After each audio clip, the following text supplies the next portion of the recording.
Welcome back to Talk of the Town. I'm joined now by Israel Lopez, and you're the president, you're the CEO of the Chins Up Foundation. Thank you so much for being here today. Right, thanks for having me. And you're a familiar face. You've been on the sports news a couple times talking about this awesome program and this organization. And first, for our viewers who may not be familiar, what is the Chins Up Foundation? So we are an IT for Cause organization. We're a 501c3 tax-exempt nonprofit that matches collegiate athletes with kids in the letter exchange program. Began boots on the ground about 5 years ago, and it has evolved into educational software. Now we work directly in elementary schools, and it's very cool. Mentoring, bringing the mentoring concept and idea to smartphones and to a digital platform.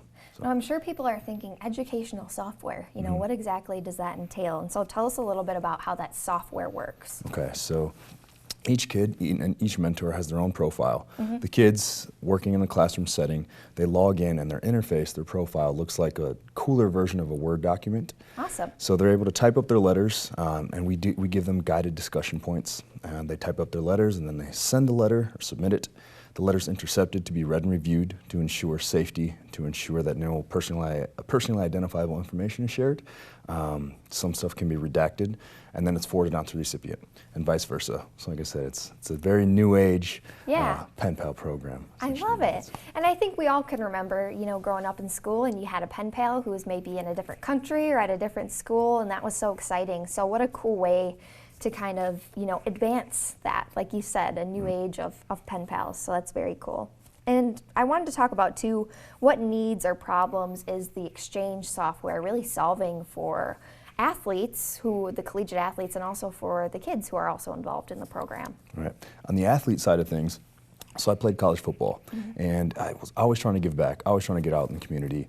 And That's it's a problem, you know. Well, it was great, but there was so many things on my plate, I really couldn't get out. I mean, I remember Sunday mornings, we played Saturday night games, and Sunday mornings we had film, workout, running, and then potentially more film, and then a meeting. And then after that, you know, would go to my roommates and say, hey, I'm gonna go to this homeless shelter and give back, would you guys wanna join? And everyone's exhausted, you know? So what it solves on the collegiate athlete side of things is now they have the opportunity to give back sitting on a couch. They can sit in their chair, they're sending a long text message that's guided, and then when we get the mobile phone application developed, which is in development right now, they'll be able to attach a selfie video, and all that's reviewed. So on that end, it solves the problem of not being able to give back as much. On the kid side of things, the number one thing that we found thus far is that it solves a problem that most curriculums haven't been able to address, and that's motivation. You can come up with the coolest educational tool, the coolest curriculum, right? But how do you get kids motivated to learn?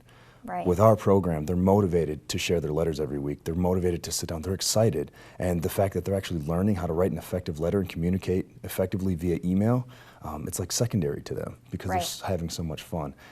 So that's the core, but we're software. So teaching them how to write formal letters, we're taking it a couple different directions. I was advancing.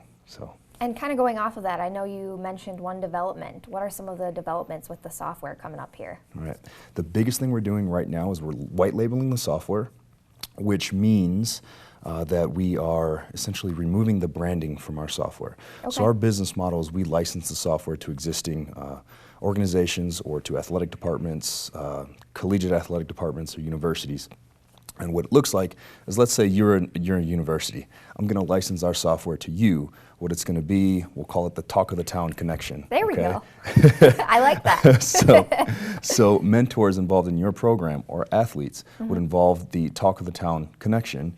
We'd partner you with an elementary school, and then everything goes through you. You would have someone in-house review the letters, and for us, it allows us to continuously work on the educational tool and not have to worry about vetting the letters and handling the administrative side of things. So we're licensing the software, white labeling it.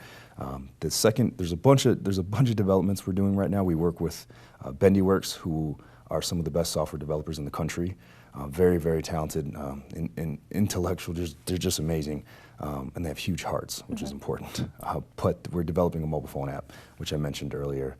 And right now we're raising funding to support the overhead involved with that development. So now, kind of going off of that funding point you just mentioned there, as a nonprofit, how do you create sustainability from a revenue standpoint with an organization like that? Right, I could talk about this topic forever because I'm also a business attorney and I work Right. with nonprofits and in As Madison. you'll find out, Israel kind of does a little bit of everything, so he's a little bit of an expert for everything. Expert is strong. I'm working on it though. But I work with a lot of nonprofits here in Madison, and in Dane County we have the largest number of nonprofits per capita in the entire country. We're the most Wow. philanthropic county in the entire country. Wow. So you have your pots of funding, you have your grant funding, and whatever it may be, or any wealthy person in this community gets hit up left and right. Yeah. So finding a way to generate revenue outside of grant funding and outside of public donations is really difficult for us because we have product, we have software. Our revenue model is licensing that software for a fee. It's a for-profit business model that we've developed. It's going to allow us in 2 to 3 years to be completely reliant upon ourselves. We're not going to be Awesome. applying to grants in a couple of years. We're not going to be having crowdfunding campaigns. We won't Yeah. need it. That way the other organizations can have their funding. But for us, it's sustainability that we've created and scalability because we can take our software across the country. So I love it. And kind of talking about funding too, you've got a Kickstarter campaign coming up here, and I know we're out of time, but just want to give folks the details for that quick so they can support you. So the 15th, it'll be, we're launching at 9 a.m. on the 15th.